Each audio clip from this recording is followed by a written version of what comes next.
اعوذ باللہ من الشیطان الرجیم بسم اللہ الرحمن الرحیم۔ السلام علیکم۔ چلیں جی تو شروع کرتے ہیں اپنا ناول جہاں سے ہم نے چھوڑا تھا۔ آج ہم نے چھٹے باب کا آغاز کرنا ہے، اور کون سا ناول ہے جی؟ ناول کا نام ہے جب زندگی شروع ہوگی بائے ابو یحییٰ۔ چھٹا باب، آج بادشاہی کس کی ہے؟ میدان حشر کا ماحول انتہائی سخت اور تکلیف دہ تھا۔ ایک طرف ماحول اور حالات کی سختی تھی تو دوسری طرف لوگوں کو یہ اندیشہ کھائے جا رہا تھا کہ آگے کیا ہوگا۔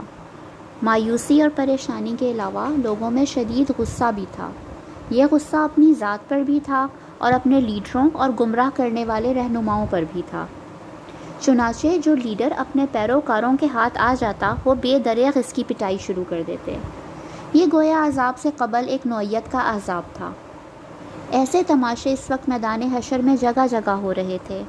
پیروکار اپنے لیڈروں کو، اصاغرین اپنے اکابرین کو، عقیدت مند اپنے علماء اور درویشوں کو بے دردی سے پیٹ رہے اور اپنا غصہ نکال رہے تھے۔ مگر اب کیا فائدہ؟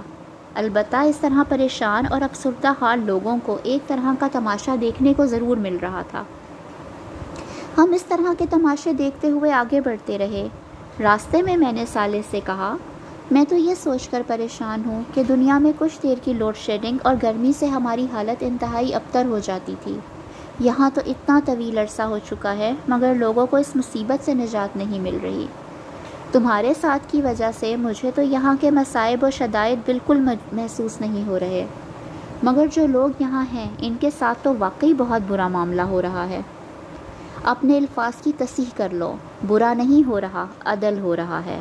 ہاں، معاملہ بلا شبہ شدید ہے، اور اسی وجہ سے ساری مخلوقات نے اختیار اور اقتدار کے اس بار امانت کو اٹھانے اور سزا جزا کے اس کڑے امتحان میں کھڑے ہونے سے انکار کر دیا تھا۔ میری سمجھ میں نہیں آتا کہ عام لوگوں کے ساتھ اتنی مشکل ہے تو جن لوگوں نے سارے انسانوں کی طرف سے اقتدار اور اختیار کا بار اٹھایا، ان کے ساتھ کیا ہوگا؟ اس بات سے میرا اشارہ ظالم حکمرانوں اور بددیانت اہلکاروں کی طرف تھا۔ دیکھنا چاہتے ہو کہ ان کے ساتھ کیا ہو رہا ہے؟ میں نے اس بات میں گردن ہلائی۔ صالح ایک سمت بڑھتے ہوئے بولا، ابھی تک ہم صرف اس علاقے میں گھوم رہے تھے جہاں وہ لوگ تھے جن کا حساب کتاب ہونا ہے۔ جس طرح سابقین کا معاملہ ہے کہ وہ عرش کے نیچے خدا کے انعامات میں کھڑے ہیں اور ان کا حساب کتاب نہیں ہونا، صرف رسمی طور پر ان کی کامیابی کا اعلان ہونا ہے۔ اسی طرح کچھ بدبخت ہیں جن کی بدعمالیوں کی بنا پر ان کی جہنم کا فیصلہ پہلے ہی ہو چکا ہے۔ ہم انہی کی سمت چل رہے ہیں۔ ہم جیسے جیسے آگے بڑھ رہے تھے گرمی کی حدت اور شدت بہت تیزی سے بڑھتی جا رہی تھی۔ مجھے اس کا اندازہ اس بڑھتے ہوئے پسینے سے ہوا جو لوگوں کے جسم سے بہہ رہا تھا۔ لوگوں کے جسموں سے پسینہ قطروں کی صورت میں نہیں بلکہ دھار کی صورت میں بہہ رہا تھا، مگر زمین اتنی گرم تھی کہ یہ پسینہ تپتی زمین پر گرتے ہی اس میں جذب ہو جاتا۔ پیاس کے مارے لوگوں کے ہونٹ بالکل باہر نکل آئے تھے، اور وہ کسی تون زدہ اور پیاسے اونٹ کی طرح ہانپ رہے تھے۔ مگر پانی کا یہاں کیا سوال؟ ان کے چہروں پر پریشانی سے کہیں زیادہ خوف کے سائے تھے۔ یہ خوف کس چیز کا تھا، یہ تھوڑی ہی دیر میں معلوم ہو گیا۔ اچانک لوگوں کے درمیان ایک عجیب ہلچل مچ گئی۔ لوگ ادھر ادھر بھاگنے لگے۔ مجمع چھٹا تو دیکھا کہ ایک آدمی کے پیچھے دو فرشتے دوڑ رہے ہیں۔ یہ ویسے ہی فرشتے تھے جیسے عرش کے سائے کی طرف جاتے ہوئے ہمیں نظر آئے تھے۔ ایک کے ہاتھ میں آگ کا کوڑا تھا اور دوسرے کے ہاتھ میں ایسا کوڑا تھا جس میں کیلیں نکلی ہوئی تھیں۔ وہ آدمی ان سے بچنے کے لیے سر توڑ کوشش کر رہا تھا، مگر یہ فرشتے اس کا پیچھا نہیں چھوڑ رہے تھے۔ صاف نظر آ رہا تھا کہ فرشتے جان بوجھ کر اسے تھکا رہے ہیں۔ وہ اس کے قریب پہنچ کر اسے ایک کوڑا مارتے اور کہتے جا رہے تھے کہ اے حکمران، اٹھ اور اب اپنی مملکت میں چل۔ کوڑے پڑتے ہی وہ شخص چیختا، چلاتا، گرتا پڑتا بھاگنے لگتا۔ پھر وہ فرشتے اس کے پیچھے دوڑنے لگتے۔ مجھے ان موصوف کا تعارف حاصل کرنے کے لیے زیادہ انتظار نہیں کرنا پڑا۔ صالح نے خود ہی بتا دیا، یہ تمہارے ملک کے سربراہ مملکت ہیں۔ کچھ ہی دیر میں سربراہ مملکت آگ اور کیلوں والے کوڑے کھا کھا کر زمین بوس ہو چکے تھے، جس کے بعد فرشتوں نے انہیں ایک لمبی زنجیر میں باندھنا شروع کیا جس کی کڑیاں آگ میں دہکا کر سرخ کی گئی تھیں۔ سربراہ مملکت بے بسی سے تڑپ رہے اور رحم کی فریاد کر رہے تھے۔ مگر ان فرشتوں کو کیا معلوم تھا کہ رحم کیا ہوتا ہے؟ وہ بے دردی سے انہیں باندھتے رہے۔ جب ان کا پورا جسم زنجیروں سے جکڑ گیا تو اتنے میں کچھ اور فرشتے آ گئے۔ پہلے فرشتے ان سے بولے، ہم نے سربراہ مملکت کو پکڑ لیا ہے، تم جاؤ اور ان کے سارے حواریوں، درباریوں، خوشامدیوں اور ساتھیوں کو پکڑ کے لاؤ جو اس بدبخت کے ظلم اور بدعنوانیوں میں شریک تھے۔ چنانچہ مجمع میں بڑے پیمانے پر وہی ہلچل، بھاگ دوڑ اور مار پیٹ شروع ہو گئی۔ تھوڑی ہی دیر میں ایک گروہ کثیر جس میں وزراء، امراء، مشیر، بیوروکریٹ، وڈیرے، جاگیردار، سرمایہ دار اور ہر طرح کے ظالم شامل تھے، گرفتار ہو گیا۔ اس کے بعد ان فرشتوں نے ان سب کے سروں کے بالوں سے پکڑ کر چہرے کے بل گھسیٹنا شروع کر دیا۔ وہ ہمارے قریب سے گزرے تو ان کی کھالوں کے جلنے کی بدبو ہر طرف فضا میں بکھری ہوئی محسوس ہوئی۔ اس بدبو کا احساس ہوتے ہی سالے نے میری کمر پر ہاتھ رکھا تو میری جان میں جان آئی۔ وہ ان کو ہمارے سامنے سے کھینچتے ہوئے مزید بائیں جانب لے گئے۔ میں ان کے گھسیٹے جانے کے سبب زمین پر بن جانے والی لکیروں اور ان پر پڑے خون کے دھبوں کو دیکھتا رہا جو ان کے جسموں سے رس رہا تھا۔ یہ عبرتناک منظر دیکھ کر بے اختیار میرے لبوں سے ایک آہ نکلی۔ میں نے دل میں سوچا، کہاں گیا ان کا اقتدار؟ کہاں گئے وہ عیش و عشرت کے دن؟ کہاں گئے وہ عالیشان محل، مہنگے ترین کپڑے، بیرونی دورے، شاندار گاڑیاں، عظمت، کروفر اور شان و شوکت؟ ان لوگوں نے کتنے معمولی اور عارضی مزوں کے لیے کیسا برا انجام چن لیا۔ سالے بولا، یہ سب ظالم، کرپٹ اور عیاش لوگ تھے جن کی ہلاکت کا فیصلہ دنیا میں ہی ہو چکا تھا، تاہم یہ ان کی اصل سزا نہیں، اصل سزا تو جہنم میں ملے گی۔ جس طرف فرشتے انہیں لے جا رہے ہیں وہاں سے جہنم بالکل قریب ہے۔ اسی مقام سے انہیں حساب کتاب کے لیے لے جایا جائے گا، جہاں ان کی دائمی ذلت اور عذاب کا فیصلہ سنایا جائے گا۔ پھر انہیں دوبارہ بائیں طرف لایا جائے گا، جہاں سے گروہ در گروہ انہیں جہنم میں ڈال دیا جائے گا۔ حساب کتاب کے ذکر سے مجھے بے اختیار وقت کا خیال آیا تو میں نے سالے سے پوچھا، سالے، رسول اللہ صلی اللہ علیہ وآلہ وسلم کی دعا کو قبول ہوئے طویل عرصہ گزر گیا ہے، مگر اب تک یہ حساب کتاب کیوں شروع نہیں ہوا؟ یہ تم سمجھتے ہو کہ طویل عرصہ ہوا ہے، میدان حشر میں وقت بہت آہستگی سے گزر رہا ہے، جس کی بنا پر یہ طویل عرصہ لگتا ہے، مگر عرش تلے بہت ہی کم وقت گزرا ہے۔ تم جاننا چاہتے ہو کہ اتنا وقت بھی بہرحال کیوں لگ رہا ہے؟ تم ہی نے بتایا تھا کہ جن لوگوں کو معاف کیا جانا ہے، اس سختی کو ان کی معافی کا ایک عذر بنا دیا جائے گا۔ ہاں، ایک یہ وجہ ہے، مگر دوسری وجہ لوگوں کو یہ احساس دلانا ہے کہ یہاں سارا اختیار اللہ کے ہاتھ میں ہے۔ بات یہ ہے عبداللہ، انسانوں نے اپنے کریم اور مہربان آقا کی قدر نہیں کی۔ آج وہ آقا لوگوں کو یہ احساس دلا رہا ہے کہ انسان کس درجے میں اس کے محتاج اور اس کے سامنے بے وقت ہیں۔ اس کی طاقت و عظمت کا پہلا اظہار قیامت کا دن تھا، جب انسانوں کی دنیا برباد ہو گئی اور ان کا سب کچھ تباہ ہو گیا تھا۔ انسان کی ساری طاقت اسے قیامت کے ہولناک حادثے سے نہیں بچا سکی۔ دوسرا موقع آج حشر کا دن ہے، جب سب کو معلوم ہو چکا ہے کہ خدا کے سامنے کسی کی کوئی وقت نہیں۔ تیسرا موقع اب آ رہا ہے، یعنی حساب کتاب کا، جب اللہ تعالیٰ براہ راست آسمانوں اور زمین کا کنٹرول اپنے ہاتھ میں لے لیں گے۔ تو کیا ابھی ایسا نہیں ہوا؟ نہیں، ابھی تک ایسا نہیں ہوا۔ ابھی تک نظام کائنات بظاہر فرشتے چلا رہے ہیں اور اللہ تعالیٰ صرف ان کو احکامات دے رہے ہیں۔ تھوڑی ہی دیر میں وہ سارے معاملات براہ راست خود سنبھال لیں گے، تاکہ جنوں، انسانوں اور فرشتوں سمیت ہر مخلوق جان لے کہ سارا اختیار اور اقتدار صرف اللہ ہی کے ہاتھ میں ہے۔ سرے دست سارے آسمانوں میں بکھری ہوئی کائنات جو لامتناہی فاصلوں پر پھیلی ہوئی تھی، اس کو سمیٹا جا رہا ہے۔ تمہیں تو معلوم ہے کہ پچھلی دنیا میں یہ کائنات لمحہ بلمحہ پھیل رہی تھی، اب اللہ کے حکم پر فاصلے سمٹ رہے ہیں، اور یہ بے شمار کہکشائیں، ستارے اور سیارے جو پوری کائنات میں پھیلے ہوئے ہیں دوبارہ قریب آ رہے ہیں۔ ایسا کیوں ہے؟ میں نے حیرت سے پوچھا۔ یہ اس لیے ہے کہ اللہ تعالیٰ ان سب کو اہل جنت میں بطور انعام تقسیم کر دیں گے، پھر ان جگہوں پر اللہ کے انعام یافتہ بندوں کی بادشاہی اور اقتدار قائم ہو جائے گا۔ کائنات کو واپس سمیٹنے کا عمل ہی وہ چیز ہے جسے قرآن کریم نے آسمانوں کو خدا کے داہنے ہاتھ پر لپیٹ لینے سے تعبیر کیا ہے۔ پھر سالے نے آسمان کی طرف نظر کی، اس کی پیروی میں نے بھی اوپر دیکھا۔ سورج بدستور دہک رہا تھا۔ میں نے پہلی دفعہ یہ بات نوٹ کی کہ چاند بھی سورج کے قریب موجود تھا، مگر وہ بے نور ہو چکا تھا اور بہت آہستگی کے ساتھ سورج کی طرف بڑھ رہا تھا۔ یہ دیکھ کر صالح نے کہا، آج آسمان و زمین بدل کر کچھ سے کچھ ہو چکے ہیں۔ زمین پھول کر بہت بڑی ہو چکی ہے اور یوں اس کے رقبے میں کئی گنا اضافہ ہو چکا ہے۔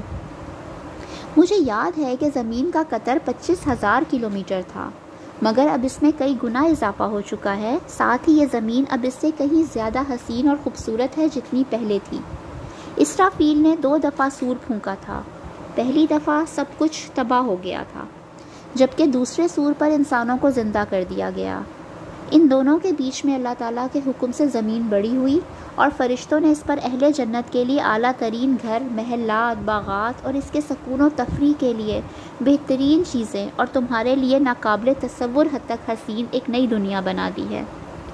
ہر جنتی کو اس کا گھر اسی زمین میں دیا جائے گا اور اسے رہنے بسنے کے لیے بڑے بڑے رقبے دیے جائیں گے۔ زمین کی وسعت میں دہکتے ہوئے آتش فشاؤں اور کھولتے ہوئے پانی کے چشموں کے درمیان میں اہل جہنم کا ٹھکانہ ہوگا۔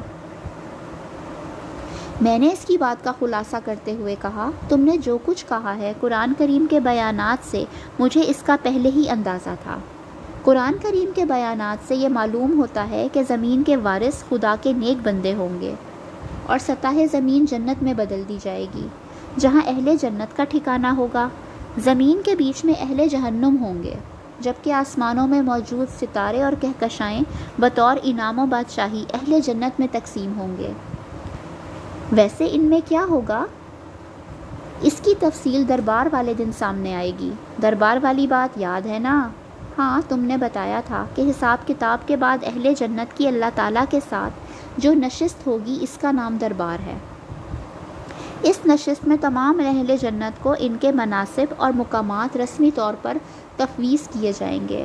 یہ لوگوں کی ان کے رب کے ساتھ ملاقات بھی ہوگی اور مقربین کی عزت افزائی کا موقع بھی ہوگا۔ ہاں، اس روز انعام بھی دیا جائے گا اور کام بھی بتا دیا جائے گا۔ اتنی دیر میں بے نور چاند سورج میں ضم ہو چکا تھا۔ یہ دیکھ کر صالح بولا، آسمان پر موجود نشانیاں بدل رہی ہیں۔ چاند کا سورج پہ ضم ہو جانا اسی کی ایک علامت ہے۔ اس کا مطلب یہ ہے کہ آج سارے آسمان سمیٹ لیے گئے ہیں۔ اب کسی بھی لمحے پروردگار عالم کا ظہور ہوگا اور وہ عدالت شروع ہو جائے گی جس کا انتظار تھا۔ اس وقت تمہیں اور ساری دنیا کو معلوم ہو جائے گا کہ اللہ جل جلالہ کس عظیم و اعلیٰ ہستی کا نام ہے۔ ابھی صالح کا جملہ ختم بھی نہیں ہوا تھا کہ ایک زوردار دھماکہ ہوا۔ سب لوگ لرز کر رہ گئے۔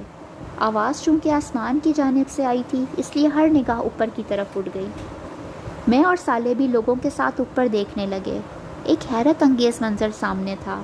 آسمان میں شگاف پڑ چکا تھا اور تھوڑی ہی دیر میں وہ بادلوں کی طرح پھٹ کر ٹکڑے ٹکڑے ہو گیا۔ ان شگافوں کو دیکھ کر ایسا لگا کہ آسمان میں دروازے ہی دروازے بن گئے ہیں۔ ہر شگاف سے فرشتوں کی فوج در فوج زمین کی طرف اترنے لگی۔ ان کی تعداد اتنی زیادہ تھی کہ کسی قسم کی گنتی اور اندازہ محال تھا۔ فرشتوں کے مختلف گروہ تھے اور ہر گروہ کا انداز اور لباس بالکل مختلف تھا۔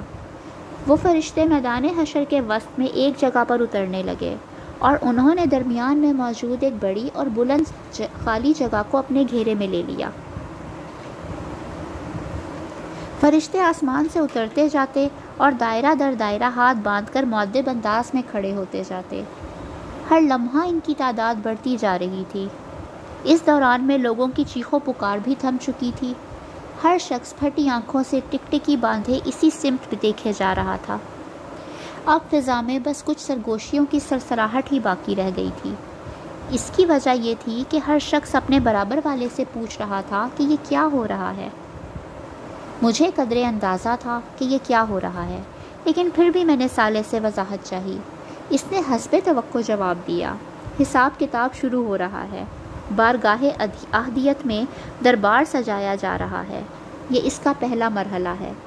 فرشتے مسلسل اتر رہے ہیں اور کافی دیر تک اترتے رہیں گے۔ اس کے بعد سب سے آخر میں حاملین عرش اتریں گے۔ تم تو ان سے مل چکے ہو، وہ اس وقت 4 تھے، اب 4 مزید ان میں شامل ہو جائیں گے۔ کل 8 فرشتے عرش الہی کے ساتھ نازل ہوں گے۔ عرش الہی، میں نے زیر لب ان الفاظ کو دہرایا۔ صالح نے مزید وضاحت کرتے ہوئے کہا، تم تو سمجھ سکتے ہو اللہ تعالیٰ عرش پر بیٹھتے نہیں ہیں، وہ اس طرح کے تمام انسانی تصورات سے پاک ہیں۔ یہ عرش اصل میں مخلوق کے رجوع کرنے کی جگہ ہے، جیسے دنیا میں بیت اللہ ہوا کرتا تھا بطور قبلہ۔ اللہ کے گھر کا مطلب یہ نہیں ہے کہ اللہ تعالیٰ وہاں رہتے تھے، لیکن انسان اس کی طرف جب رخ کرتا تھا تو اس کے لیے وہ ایک مقام رجوع بن جاتا تھا۔ اسی طرح آج عرش الہی کے ذریعے سے لوگ اللہ تعالیٰ کے ساتھ مکالمہ کریں گے۔ میں نے پوچھا، گویا اللہ لوگوں کی بات سنیں گے؟ صالح نے کہا، ہاں، ویسے ہی جیسے حضرت موسیٰ نے طور کی وادی میں ایک درخت کے اندر سے اللہ تعالیٰ کی آواز آتے ہوئے سنی تھی۔ اور ہاں عبداللہ، ایک بہت خاص بات بھی سن لو۔ میں پوری طرح متوجہ تو تھا ہی، لیکن اب یکسوئی سے اسے دیکھنے لگا۔ حاملین عرش کے نزول کے ساتھ ہی عرش نور الہی کی تجلی سے جگمگا اٹھے گا، جس کے ساتھ پوری زمین پر اس کے نور کا اثر پھیل جائے گا۔ اس کا مطلب یہ ہوگا کہ زمین اپنے رب کے نور سے روشن ہو جائے گی، اور معاملات اب براہ راست اللہ تعالیٰ کی اپنی نگرانی میں انجام پانا شروع ہو جائیں گے۔ یہ مطلب ہے قرآن کریم کی اس بات کا کہ زمین کو خدا اپنی مٹھی میں لے لے گا۔ اس وقت پہلا حکم یہ دیا جائے گا کہ ہر شخص اللہ تعالیٰ کے حضور سجدے میں گر جائے۔ عبداللہ اس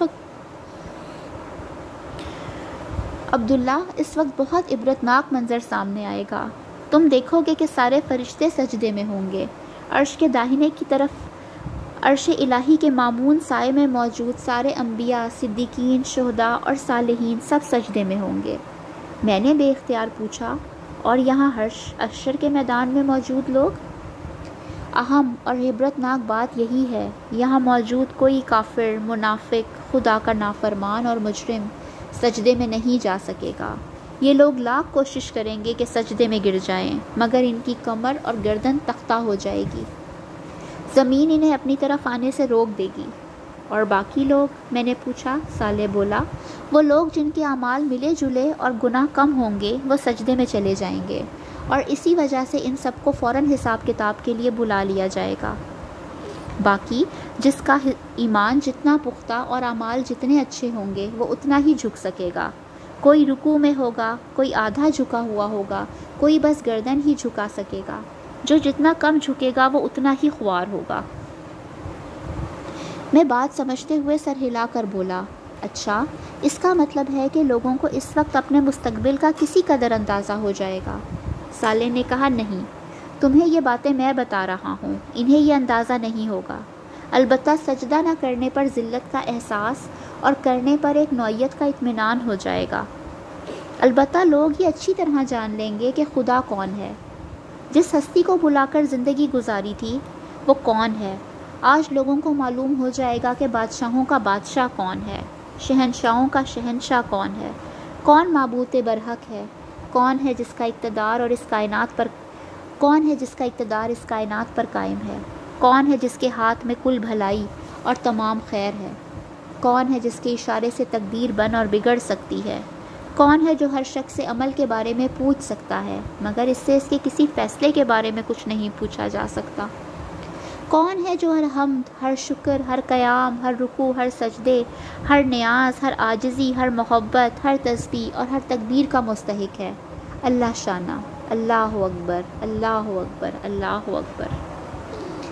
یہ الفاظ کہتے ہوئے صالح کے جسم پر ایک لرزہ طاری ہو گیا اور آخری اللہ اکبر کہتے ہوئے وہ سجدے میں گر گیا۔ اسی لمحے مجھے محسوس ہوا کہ زمین پر ایک خاص نوعیت کی روشنی پھیل چکی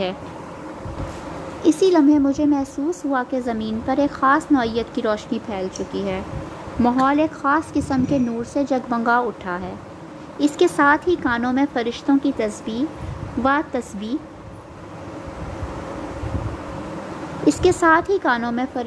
تسبیح و تہلیل، حمد و شکر اور تجدید و تکبیر کی صدائیں آنے لگی۔ مجھے اندازہ ہو گیا کہ عرش الہی کی تجلیات سے ماحول منور ہو چکا ہے، مگر میں اس پورے عمل میں نظر جھکا کر کھڑا تھا۔ ڈر کے مارے میں نے عرش کی طرف دیکھنے کی کوشش ہی نہیں کی تھی۔ کچھ دیر نہ گزری تھی کہ میرے کانوں نے جبرائیل امین کی مانوس مگر انتہائی بارو بواس بلند ہوتی سنی۔ لمن الملک لیو، آج کے دن کی بادشاہی کس کی ہے؟ لمن الملک اليوم، آج کے دن بادشاہی کس کی ہے؟ جواب میں سارے فرشتے پکار اٹھے، للہ الواحد القہار، تنہا غالب رہنے والے اللہ کی۔ جبرائیل امین یہ سوال بار بار دہراتے اور ہر بار فرشتے بآواز بلند یہی جواب دیتے۔ اس عمل نے میدان حشر میں ایسا حشر برپا کر دیا تھا کہ دل لرزنے لگے۔ آخر کار ایک صدا بلند ہوئی، الرحمن کے بندے کہاں ہیں؟ پروردگار عالم کے غلام کہاں ہیں؟ اللہ جل جلالہ کو اپنا معبود، اپنا بادشاہ اور اپنا رب ماننے والے کہاں ہیں؟ وہ جہاں بھی ہیں خداوند سارے جہان کے رب کے حضور سجدہ ریز ہو جائیں۔ یہ سننا تھا کہ میں کچھ دیکھنے کی کوشش کیے بغیر ہی سالے کے برابر سجدہ ریز ہو گیا۔ میدان حشر میں یکدم خاموشی چھا گئی، ایسا سناٹا تھا کہ سوئی زمین پر گرے تو اس کی آواز بھی سنائی دے جائے۔ میں نے سجدے کے عالم میں جتنی عافیت اس لمحے محسوس کی، زندگی میں کبھی محسوس نہ کی تھی۔ دوسروں کا تو نہیں معلوم کہ وہ سجدے میں کیا کر رہے تھے، مگر میں اس لمحے زارو قطار اللہ تعالیٰ سے درگزر اور معافی کی درخواست کر رہا تھا۔ نہ جانے کتنی دیر تک ہو کا یہ عالم طاری رہا۔ اس کے بعد اچانک ایک صدا بلند ہوئی، هو اللہ لا الہ الا ہو۔ مجھے پہلے بھی اس کا تجربہ تھا کہ حاملین عرش کے اس اعلان کا مطلب مخاطبین کو یہ بتانا ہوتا ہے کہ اب صاحب عرش کلام کر رہا ہے۔ آواز آئی، میں اللہ ہوں، میرے سوا کوئی معبود نہیں۔ یہ الفاظ وہی تھے جو میں نے عرش کے قریب سجدے میں پہلی بار سنے تھے، مگر یہ الفاظ اس آواز سے قطعاً مختلف تھی۔ اس آواز میں جو جلال، تحکم اور سختی تھی وہ اچھوں کا پتا پانی کرنے کے لیے بہت تھی۔ لمحہ بھر کے لیے ایک وقفہ آیا جو چار سو پھیلے ہوئے محیط سناٹے سے لبریز تھا۔ اس کے بعد بادلوں کی کڑک سے بھی کہیں زیادہ سخت اور گرجدار آواز بلند ہوئی، ان الملک ابن الجبارون ابن المنکرون ابن الملوک الارض۔ میں ہوں بادشاہ، کہاں ہے سرکش، کہاں ہے متکبر، کہاں ہے زمین کے بادشاہ۔ یہ الفاظ بجلی بن کر کوندے۔ لوگوں نے اس بات کا جواب تو کیا دینا تھا، ہر طرف رونا پٹنا مچ گیا۔ اس آواز میں جو سختی، رعب اور ہیبت تھی، اس کے نتیجے میں مجھ پر لرزہ طاری ہو گیا۔ مجھے زندگی کا ہر وہ لمحہ یاد آ گیا جب میں خود کو طاقتور، بڑا اور اپنے گھر میں ہی صحیح خود کو سربراہ سمجھتا تھا۔ اسی لمحے میری شدید ترین خواہش تھی کہ زمین پھٹے اور میں اس میں سما جاؤں۔ میں کسی طرح خدا کے قہر کے سامنے سے ہٹ جاؤں۔ انتہائی بے بسی کے عالم میں میرے منہ سے یہ الفاظ نکلے، کاش میری ماں نے مجھے پیدا ہی نہ کیا ہوتا۔ اس کے ساتھ ہی میرے دل و دماغ نے میرا ساتھ چھوڑ دیا اور میں بے ہوش ہو کر زمین پر گر پڑا۔ چلیں جی، چھٹے باب کا اختتام ہوا۔ انشاءاللہ ملیں گے ساتویں باب کے ساتھ جس کا نام ہے حضرت عیسیٰ کی گواہی۔ تو تب تک چینل کے ساتھ جڑے رہیے اور چینل کو سبسکرائب کرنا نہ بھولیں، اور ویڈیو پسند آئے تو لائک اور شیئر بھی کریں۔ اللہ حافظ۔